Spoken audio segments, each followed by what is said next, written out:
Hi hello నమస్తే welcome to Varma class room. మరి Varma class room లో ఈ రోజు మనం 8th క్లాస్ పాలిటిక్స్ సంబంధించి చాప్టర్ నెంబర్ 4 అయినటువంటి చట్టాలను అర్థం చేసుకుందాం అనే లెసన్ ని ఎక్స్ప్లెయిన్ చేసుకుందాం. మరి లేట్ ఎందుకు, స్టార్ట్ చేద్దాం.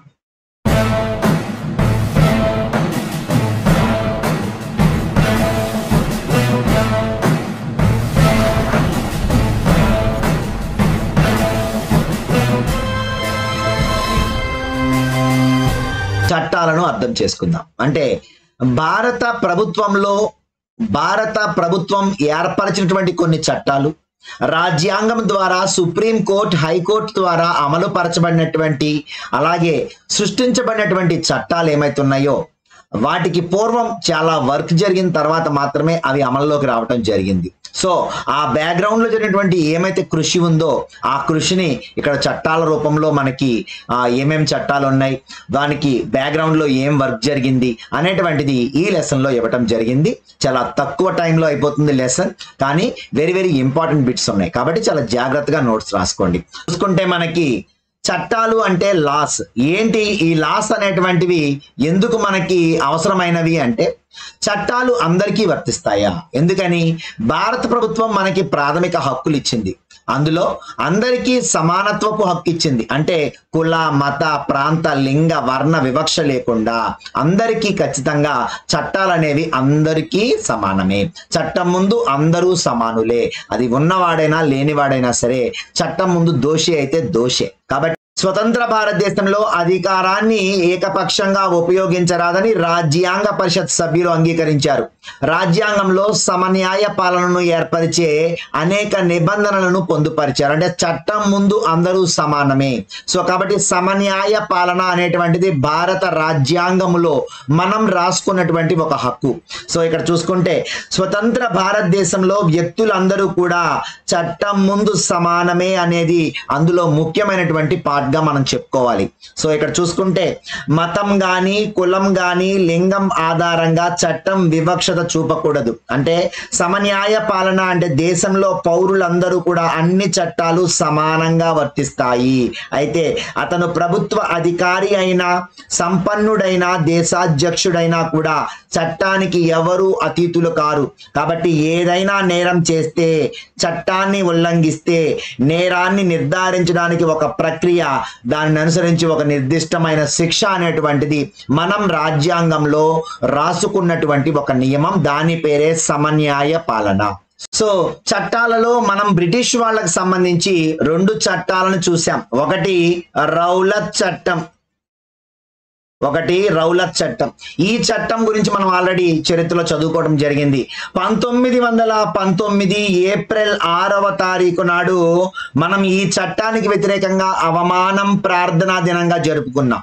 మరి ఎన్ని ఆందోళనలు చేసినప్పటికీ బ్రిటిష్ ప్రభుత్వం మరి తన యొక్క మొండి వైఖరితో తను 1919 మార్చి 10వ తారీఖు నాడు ఈ యొక్క చట్టాన్ని అమలు చేయడం కూడా జరిగింది.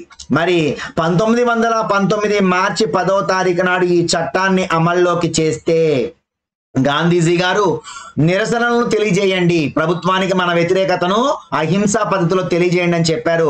అప్పుడు మనం చేసుకున్నటువంటిదే ఏప్రిల్ 13 అమృత్సర్ లో జలియన్ వాలాబాగ్ లో బహిరంగ సభ. ఆ సభలో జనరల్ ఓ డయ్యర్ తన యొక్క సైన్యంతో తుపాకులు ఎక్కుపట్టి సుమారు 1000 మంది భారతీయుల యొక్క ప్రాణాలను తీయటం కూడా జరిగింది. ఇదంతా మనం చరిత్రలో చెప్పుకున్నాం ఆల్రెడీ. సో ఇక్కడ మనం చూసుకుంటే అంటే చట్టబద్ధం కానటువంటివి, అలాగే ఆమోదయోగ్యం కానటువంటివి ఎన్నో చట్టాలని మనం చూసాం.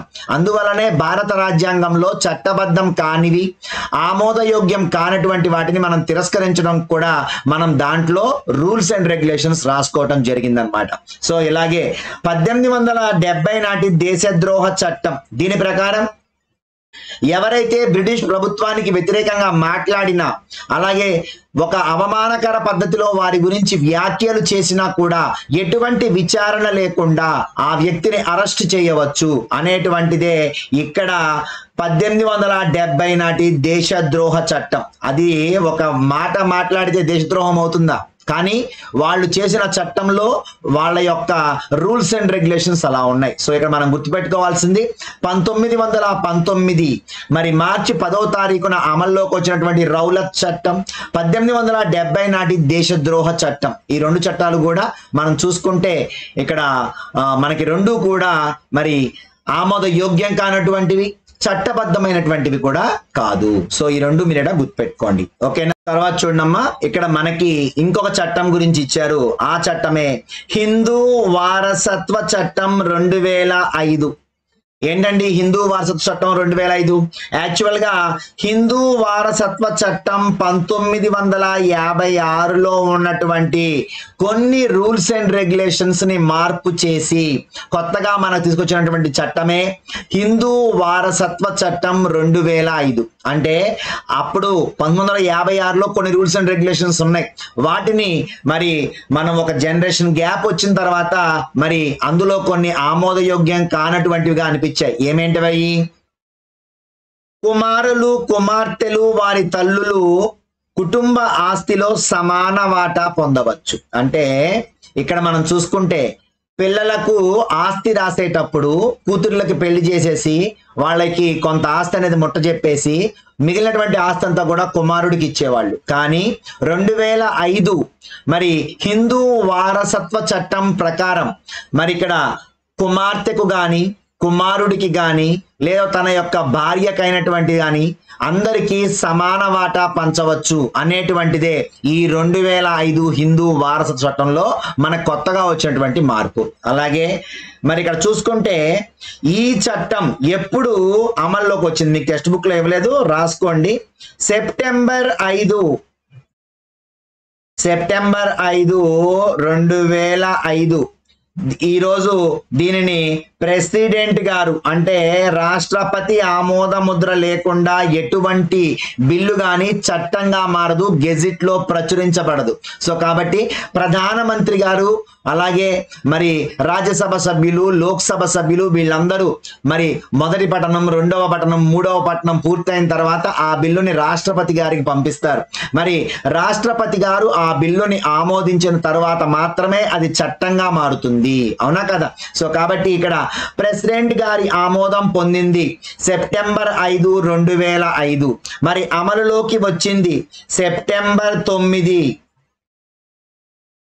2005. గుర్తుపెట్టుకోండి అమ్మా, సెప్టెంబర్ 5 2005 ప్రెసిడెంట్ గారి యొక్క ఆమోదాన్ని పొంది సెప్టెంబర్ 9 2005 మరి అమలులోకి వచ్చిన చట్టం హిందూ వారసత్వ చట్టం 2005. దీని ప్రకారం కుమార్తెలకు అంటే ఆడపిల్లలకు మగపిల్లలకు వారి యొక్క భార్యలు ఎవరైతే ఉన్నారో వాళ్ళకి సమానమైనటువంటి ఆస్తి హక్కును పొందే అవకాశాన్ని కల్పించినటువంటిదే హిందూ వారసత్వ చట్టం 2005. నెక్స్ట్ చూసుకుంటే ఇక్కడ మనకి గృహహింస నుంచి మహిళల రక్షణ చట్టం 2005. ఓకేనండి? సో ఏంటి 2005 గృహహింస చట్టం అంటే? దీనిలో మనకి చాలా బిట్స్ ఉన్నాయి. అయితే ఏంటంటే నేనేం చేస్తానంటే ఇక్కడే మొత్తం మీకు బిట్స్ అన్ని రాసేస్తాను. సో టెక్స్ట్ బుక్ మొత్తం ఎత్తుకున్నా మీకు అవే ఉంటాయి. ఓకేనా? కాబట్టి సింపుల్ గా ఇక్కడ నేను మొత్తం చెప్పేస్తాను, స్టోరీ లాగా మీరు వినేసేయండి. ఓకేనా? సో ఇక్కడ మనం చూసుకుంటే గృహహింస నుంచి మహిళల రక్షణ చట్టం 2005 అనేటువంటి దాన్ని అసలు తీసుకురావాల్సిన ఆగత్యం ఏమొచ్చింది అంటే ఆడవాళ్ళకి గృహంలో అంటే ఇంట్లో భర్త నుంచి కావచ్చు, భర్త వారి తరపున ఉన్నటువంటి బంధువుల నుంచి కావచ్చు, మరి పెళ్లి చేసుకుని అత్తవారింటికి వెళ్ళిన తర్వాత ఆ గృహంలో తను అనుభవించే ఏ హింసనైనా సరే ఎదుర్కోవడానికి తనను తాను రక్షించుకోవడానికి ఈ చట్టం అనేటువంటి తీసుకురావడం జరిగింది. దీనికి ముందు చాలా చరిత్ర జరిగింది. ఆ చరిత్ర ఆ సంవత్సరాలన్నీ కూడా మీకు ఇక్కడ నేను నోట్ చేస్తాను, జాగ్రత్తగా నోట్ చేసుకోండి. సో 1999లో లాయర్స్ కలెక్టివ్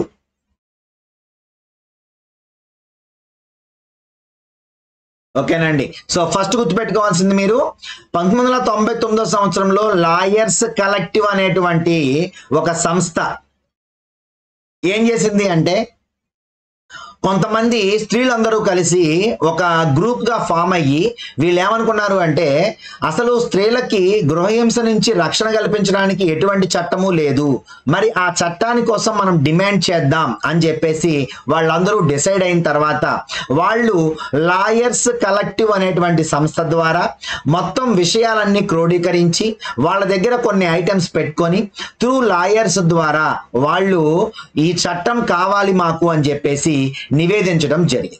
ఓకేనా. సో ఫస్ట్ మీరు గుర్తుపెట్టుకోవాల్సింది 1999లో 1999లో లాయర్స్ కలెక్టివ్ ద్వారా అసలు ముందు దీనికి అంకురార్పణ అనేటువంటిది జరిగింది. ఓకేనా. సో తర్వాత ఏం జరిగింది, 2002లో దీన్ని పార్లమెంట్ లో ప్రవేశపెట్టారు. ఓకేనండి. ఒకసారి మనం చూసుకుంటే 1999లో లాయర్స్ కలెక్టివ్ అసలు ఏమేం పాయింట్స్ ఉండాలని చెప్పేసి ఒక డ్రాఫ్ట్ రూపొందించుకున్నారు. దాన్ని ముసాయిదా అంటాం కదా డ్రాఫ్ట్ ని. సో అలాంటి ముసాయిదా ఒకటి రూపొందించుకున్నారు. 2002లో వీళ్ళు దాన్ని పార్లమెంట్ లో ప్రవేశపెట్టారు. ఓకేనా. సో మరి పార్లమెంట్ ప్రవేశపెట్టగానే పట్టణాలన్నీ అయిపోయి మళ్ళీ ఆ బిల్లు చట్టంగా మారిపోద్దా? మారదు కదా. వాళ్ళు కొన్ని పాయింట్స్ ని ఇవి నెగిటివ్ గా ఉన్నాయి, లేదా ఇవి పాజిటివ్ గా ఉన్నాయి, లేదా ఇవి తీసేయాలి అని తీసేస్తారు. అవునా కదా. సో ఇక్కడ అలా పట్టణాలు జరుగుతున్నాయి. సో 2002లో పార్లమెంట్ లో ప్రవేశించిన తర్వాత ఏం జరిగింది, డిసెంబర్ 2002 మరి డిసెంబర్ 2002లో ఏం చేశారు అంటే స్టాండింగ్ కమిటీ కొన్ని సిఫార్సులు చేసింది. ఏం చేసిందండి, స్టాండింగ్ కమిటీ కొన్ని సిఫార్సులు చేసింది. ఏమన్నారు అంటే మీరు పెట్టినటువంటి పాయింట్స్ ని మేము అన్ని ఒప్పుకుంటే మరి అటుపక్క మగవాళ్ళ నుంచి కూడా మాకు కొన్ని ప్రతికూలతలు వస్తాయి, కాబట్టి మీరు ఒకసారి 1-2 ఈ పాయింట్స్ ని ఒకసారి మళ్ళీ రిఫర్ చేయండి అని చెప్పేసి మళ్ళీ దాన్ని బ్యాక్ పంపించడం జరిగింది. సో అంటే 1999లో లాయర్స్ కలెక్టివ్ అనేటువంటిదేమో ముసాయిదా తయారు చేసింది. 2002లో ఆ ముసాయిదాని పార్లమెంట్ లో ప్రవేశపెట్టారు. మరి మొదటి పట్టణం రెండో పట్టణం జరుగుతున్నప్పుడు డిసెంబర్ 2002లో స్టాండింగ్ కమిటీ కొన్ని సిఫార్సులు చేసింది. ఓకేనా. సో స్టాండింగ్ కమిటీ సిఫార్సుల తర్వాత ఏం జరిగింది, మరలా 2005వ సంవత్సరంలో మళ్ళీ ఏం చేశారంటే మళ్ళీ దీన్ని పార్లమెంట్ లో ప్రవేశపెట్టారు. ఓకేనండి. అంటే ఏంటి, మార్పులు చేర్పులు చేయమని మనకి స్టాండింగ్ కమిటీ కొన్ని సిఫార్సులు చేసింది. మరి వాటన్నిటిని దృష్టిలో పెట్టుకొని ఈ పాయింట్స్ ఉండాలి, ఏ పాయింట్స్ తీసేయాలని చెప్పేసి మొత్తం రిఫర్ చేసుకున్న తర్వాత 2005లో మరలా దీన్ని పార్లమెంట్ లో ప్రవేశపెట్టారు. ఓకేనా. సో పార్లమెంట్ లో ప్రవేశపెట్టిన తర్వాత ఏం జరిగింది, మరి అప్పుడు అందులో ఉన్నటువంటి పాయింట్స్ అన్ని నచ్చిన తర్వాత 26/10/2006 నుంచి మరి ఈ గృహహింస నుంచి మహిళల రక్షణ చట్టం 2005 అమల్లోకి వచ్చింది. ఓకేనండి. అంటే 2005లో పార్లమెంట్ లో ప్రవేశపెట్టినటువంటి బిల్లు కాబట్టి దీనికి ఆ పేరు అలాగే ఉండిపోయింది. గృహహింస నుంచి మహిళల రక్షణ చట్టం 2005 అని ఉన్నప్పటికీ ఇది ఎప్పటి నుంచి అమల్లోకి వచ్చింది అంటే 26/10/2006 నుంచి అమల్లోకి వచ్చింది. సో ఇది మీరు గుర్తుపెట్టుకోవాల్సిన పాయింట్స్. ఓకేనా. సో 1999లో లాయర్స్ కలెక్టివ్ ముసాయిదా, 2002లో పార్లమెంట్ లో బిల్లు ప్రవేశపెట్టారు. డిసెంబర్ 2002లో స్టాండింగ్ కమిటీ కొన్ని సిఫార్సులు చేసింది. 2005లో పార్లమెంట్ లో తిరిగి మళ్ళీ ఈ బిల్లుని ప్రవేశపెట్టడం జరిగింది. ఏ రోజు అమల్లోకి వచ్చింది అంటే 26/10/2006లో ఇది అమల్లోకి రావడం జరిగింది. ఓకేనా. సో ఇది దీనికి సంబంధించిన హిస్టరీ. అయితే దీనికి సంబంధించి చాలా పేజెస్ ఉంటుంది ఇక్కడ. మీకు ఈ పేజెస్ మొత్తం చదువుకున్నా కూడా అదే మ్యాటర్ ఉంటుంది, అంతకు మించి మీకు ఒక్క బిట్ కూడా ఎక్స్ట్రా ఉండదు కాబట్టి. ఓకేనా. సో నెక్స్ట్ వెళ్ళిపోదాం. నెక్స్ట్ చూసుకుంటే మనకి ఇక్కడ ఏమిచ్చారు అంటే జనసమ్మతం కాని వివాదాస్పద చట్టాలు. అంటే ఏంటి, ఎవరైతే జనాలు ఒప్పుకోలేదో వివాదాస్పదం అవుతాయో అలాంటి చట్టాలు ఏమైనా ఉన్నాయా అని చూసుకుంటే చెప్పాం కదా. ఏంటి అంటే ఏదైనా ఒక చట్టం ఉంది, ఆ చట్టాన్ని కొంతమంది అతిక్రమించవచ్చు, కానీ అదంటే జనానికి ఇష్టం లేక కాదు, అంటే అది జనానికి నచ్చల. అంటే ఏదైతే జనసమ్మతం కానటువంటి చట్టం కానీ వివాదాస్పదమైనటువంటి చట్టం కానీ ఉందో ఈ చట్టాలు ఏమైతే ఉన్నాయో ఈ చట్టాలని ప్రజలు ఆమోదిస్తే మాత్రమే అవి అమల్లో ఉంటాయి. ప్రజలు దేన్ని వ్యతిరేకించినా కూడా ఆ చట్టాన్ని ప్రజల చేత ప్రభుత్వం ఏర్పడింది మనది కాబట్టి మనది ప్రజాస్వామ్య ప్రభుత్వం కాబట్టి ఎక్కడా కూడా చిన్న లిటిగేషన్ ఉన్నా కూడా దాన్ని మనం యాక్సెప్ట్ చేయకపోతే ఆ చట్టాన్ని ఎప్పుడైనా నిషేధించవచ్చు. ఓకేనా? సో ఇక్కడ మనం చూసుకుంటే కొన్ని చట్టాలు మున్సిపల్ పరిమితుల్లో స్థలాల వినియోగంపై వివిధ పురపాలక చట్టాలు ఉన్నాయి. ఏం చెప్పుద్ది? అసలు ఏమైతే ఫుట్పాత్ కానీ పేవ్మెంట్ కానీ ఉందో అక్కడ ఎటువంటి వ్యాపారాలు చేయకూడదు. కానీ మరి మనం చూసుకుంటే మొత్తం విజయవాడ మున్సిపాలిటీ కావచ్చు, ఎక్కడైనా కావచ్చు, పెద్ద పెద్ద మున్సిపాలిటీస్ లో మనం చూసుకుంటే రోడ్డు పక్కన పబ్లిక్ స్థలాన్ని కేటాయిస్తూ కొన్ని నియమాలు రూపొందిస్తే అక్కడ ఏం చేస్తారు అంటే చిన్న చిన్న వ్యాపారులు బోల్డ్ అని వ్యాపారాలు చేస్తారు. మరి యాక్చువల్ గా రూల్ ప్రకారం వాళ్ళు అక్కడ ఉండొచ్చా? ఉండకూడదు. కానీ మరి వాళ్ళు చౌక వ్యాపారస్తులు అంటాం. అంటే ఏంటి? వాళ్ళు కూరగాయలు కావచ్చు, ఆకుకూరలు కావచ్చు, వాళ్ళ తోటల్లో పట్టుకొచ్చి అక్కడ పెట్టి అమ్ముతూ ఉంటారు. మరి ప్రజలకి లాభాన్ని చేకూరుస్తున్నారా, నష్టాన్ని చేస్తున్నారా? వాళ్ళు లాభాన్ని చేకూరుస్తారు. బయట కొనుక్కుంటే 20 రూపాయలు ఒక తోటకూర కట్ట అయితే వాళ్ళు ఒక 30 రూపాయలకో 40 రూపాయలకో 3 కట్టలు 4 కట్టలు ఇచ్చేస్తారు. మరి అది ప్రజలకు సౌకర్యవంతమైనటువంటిది కాబట్టి ప్రజలు అక్కడ చట్టం గురించి మాట్లాడారు. అర్థమైందా? అంటే ప్రజలకి ఇబ్బంది కలిగిస్తే మాత్రం ఖచ్చితంగా వాళ్ళు ఆ చట్టాన్ని క్వశ్చన్ చేస్తారనమాట. ఓకేనా? సో మనం ఇక్కడ చూసుకుంటే అమెరికాలో 1955లో ఏం జరిగింది?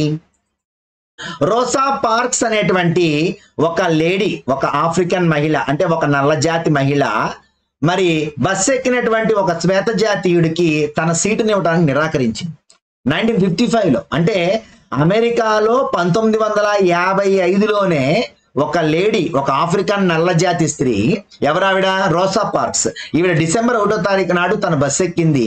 ఒక శ్వేత జాతీయుడు వచ్చి, అంటే ఒక వైట్ మ్యాన్ వచ్చి నాకు నేను కూర్చోవాలి ఈ సీట్లో అంటే ఆవిడ సీట్ ఇవ్వాల. అంటే ఏంటి? ఇప్పుడు నేను కూర్చున్నాను, మరి నువ్వు వచ్చి నుంచున్నావు అని చెప్పేసి నీకు సీట్ ఇచ్చేసాను అనుకో, అంటే తన హక్కుల్ని తన కాలు రాసుకున్నట్టే. అవునా కాదా? కాబట్టి ఏం చేసింది? ఇక్కడ వీధులతో సహా అన్ని బహిరంగ ప్రదేశాలలో శ్వేత జాతీయులు ఆఫ్రికన్ అమెరికన్ల మధ్య వివక్ష చూపే ఈ చట్టానికి వ్యతిరేకంగా ఆమె నిరసన తెలియజేసింది.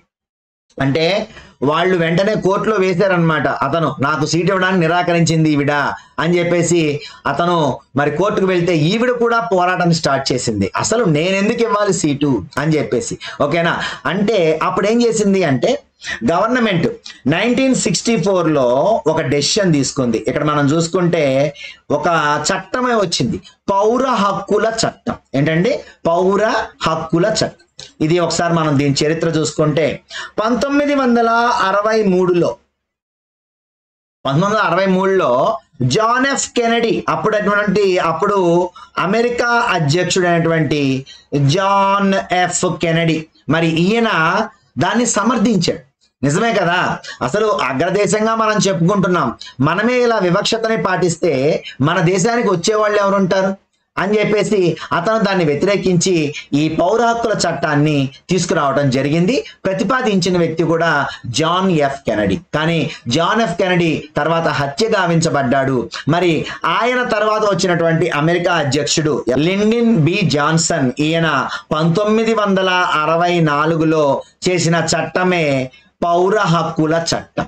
ఏం చెప్పాడు అంటే ఎక్కడా కూడా మేము లింగ, జాతి, మత విచక్షణని పాటించము.